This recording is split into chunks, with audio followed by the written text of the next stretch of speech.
somewhere up on my cart in the background. So I got to do that. Buy new plug wires. Deep coil to plug. And it says, I have a note here, check KAT. So I'm going to get some new plug wires if I'm definitely going to be going with a coil setup and length and everything. That I got to figure that all out. That's going to be one of the last steps, I guess. Install boost solenoid and the never over boost again. I can't remember for the life of me who wrote up on kat.org. There's a never over boost solution, and I believe it worked with. I think he set up like a secondary vacuum system to not allow your engine to overboost. So if you have the one failure, the second one stops it. I believe. Again, I can't remember. This is going by memory, and it's getting fuzzy. There's a lot of malted hops up here, so. Fuel pressure regulator, bracket, firewall, or on the intake mount. I haven't figured that out yet. The fuel pressure regulator, I gotta find a place to mount it. I'm thinking on just the back of the firewall somewhere there. The air conditioning is gone out of the car. I'm okay with that. Here in Canada, there's sometimes you need it, but I'll rough it. I don't care. This is not going to be a car that I'm going to be driving as a daily driver. So air conditioning, I opted out. I got rid of it. I'll miss it. I probably will, especially if I'm around Drumheller, Alberta. Gussets.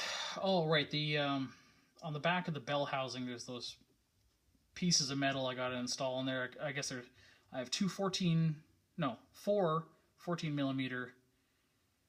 Drivers equal smaller. Oh, okay, the driver's side is the smaller of the two brackets. Okay, so that makes it so I can't put them on backwards. I don't think I could anyways.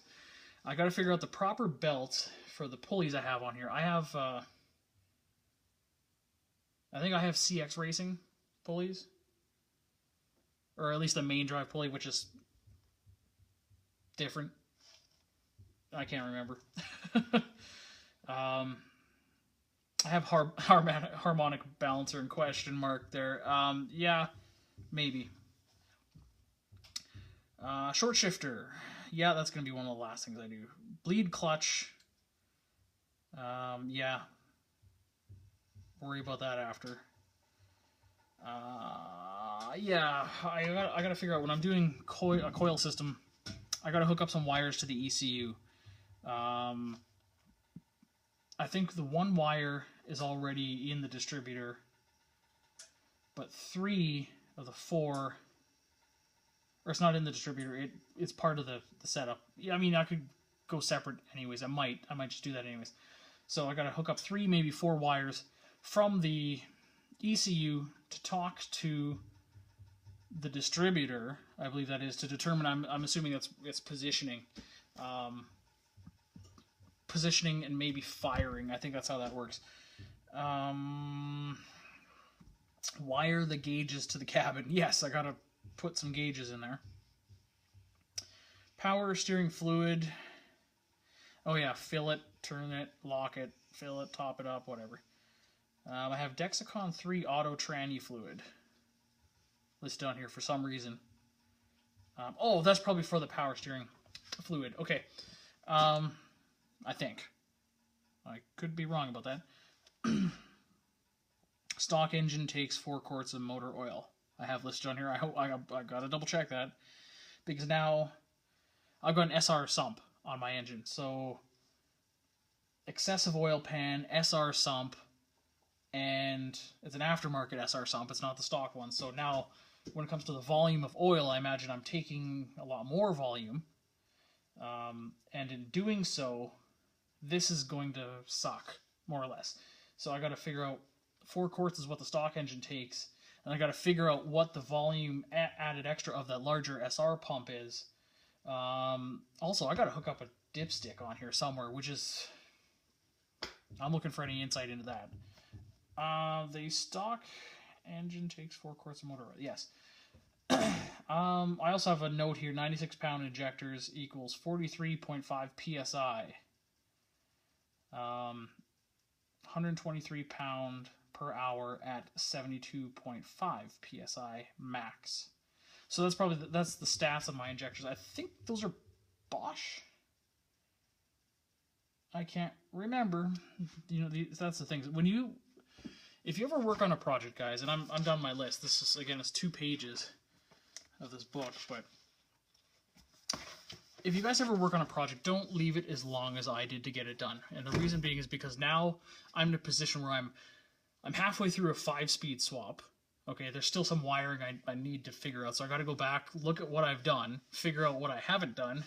It takes time to pick up where I left off. I've also got lots of parts.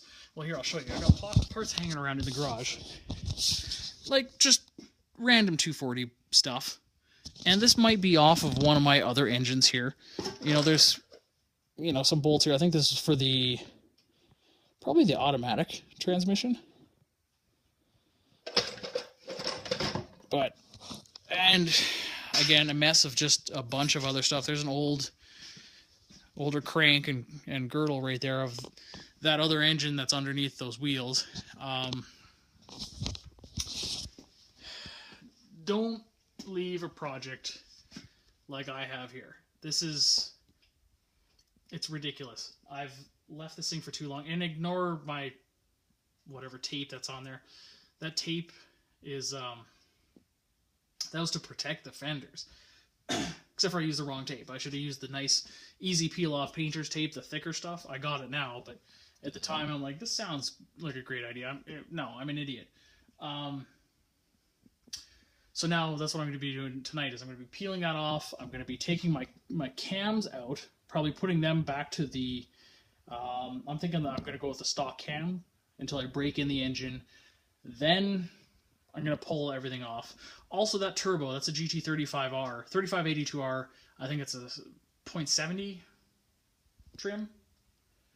Yeah, well, yeah, it says right there, .70 on the cold side here. So if any of you want a GT35R, I think this turbo is a little bit big for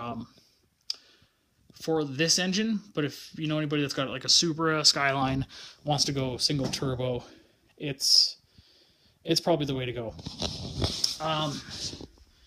This video is entirely too long, and again, I got to get out of the habit of making extremely long-winded videos, but this is where I'm at right now.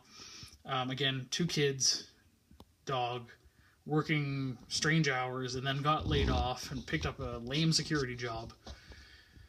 So it's just everything throws off in my life. I ran in a federal election too, so that was an interesting experience. But now it's a matter of time of staying focused and getting this thing done.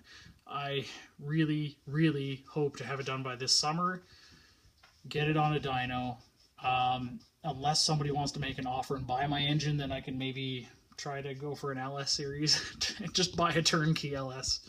Make it so much simpler. I'm not getting any younger. I'm now 35. So, but yeah, that's my video so far. I'm going to leave it at this. It's entirely too long. So that's where I'm at. That's my update. Probably not many people are going to watch this. I think a lot of people have unsubscribed from my channel because I've been taking too long. But it is nice to see some of my largest fans out there.